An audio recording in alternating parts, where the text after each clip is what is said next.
రాష్ట్ర వ్యాప్తంగా బక్రీద్ ప్రార్థనలు ప్రశాంతంగా కొనసాగాయి. ఈద్గాలో మసీదుల్లో ముస్లింలు ప్రత్యేక ప్రార్థనలు చేసి హజరత్ ఇబ్రాహీం త్యాగాన్ని గుర్తు చేసుకున్నారు. ఉదయం నుంచే ఈద్గాలకు ముస్లిం సోదరులు భారీగా తరలివచ్చారు.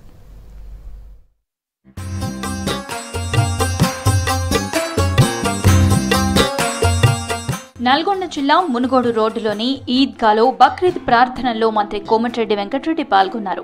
ప్రార్థనల్లో మంత్రితో పాటు జిల్లా ఎస్పీ చందనాదీప్తి, ఇతర అధికారులు పాల్గొన్నారు. బక్రీద్ పండగ అంటేనే త్యాగాలకు ప్రతీక అన్నారు. పేద ముస్లింలకు ఇండ్లు కట్టిస్తామన్నారు. విద్యారంగంలో ముస్లింలకు రిజర్వేషన్లు కల్పిస్తామన్నారు.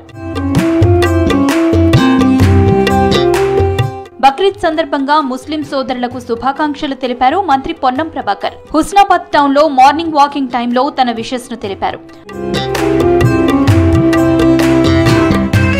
మంచిర్యాల జిల్లా మందమరిలో బక్రీద్ వేడుకల్లో పాల్గొన్నారు. చెన్నూరు కాంగ్రెస్ ఎమ్మెల్యే జి వివేక్ వెంకటస్వామి ముస్లింలకు పండగ శుభాకాంక్షలు చెప్పారు. ఈద్గాకు వెళ్లి ముస్లింలతో కలిసి ప్రార్థనల్లో పాల్గొన్నారు. నల్గొండ జిల్లా నక్రేకల్ పట్టణంలోని ఈద్గా వద్ద ముస్లింలను కలిసి బక్రీద్ శుభాకాంక్షలు తెలిపారు ఎమ్మెల్యే వేముల వీరేశం. కాంగ్రెస్ ప్రభుత్వ హయాంలో ముస్లింల సమస్యలను పరిష్కరిస్తామన్నారు. కొత్త ఈద్గా నిర్మాణానికి కృషి చేస్తానన్నారు. దేశంలోని ముస్లింలంతా కాంగ్రెస్ పార్టీ వైపే ఉన్నారన్నారు. ఎన్నికల్లో ముస్లింలకు ఇచ్చిన వాగ్దానాలను అమలు చేస్తామని తెలిపారు. పెద్దపల్లి జిల్లా గోదావరికని 5 ఇంక్లేన్లోని ఈద్గాను రామగుండం పోలీస్ కమిషనర్ శ్రీనివాస్ సందర్శించారు. బక్రీద్ సందర్భంగా ముస్లిం సోదరులకు శుభాకాంక్షలు తెలిపారు. కమిషనరేట్ పరిధిలోని మసీదులు, ఈద్గాల దగ్గర పటిష్టమైన బందోబస్తును ఏర్పాటు చేశారు.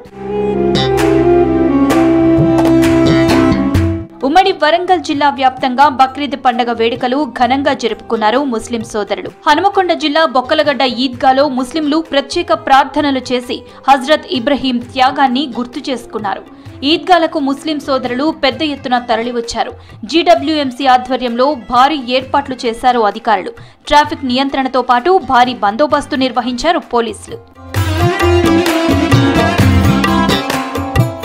పవిత్రమైన రంజాన్ తరువాత రెండో అతిపెద్ద పండగగా బక్రీద్ ను జరుపుకున్నారు ముస్లిం సోదరులు. బక్రీద్ పండగ విశ్వాసం, కరుణ, ఐక్యతకు సంకేతంగా నిలుస్తుందని ముస్లింల మత పెద్దలు తెలిపారు.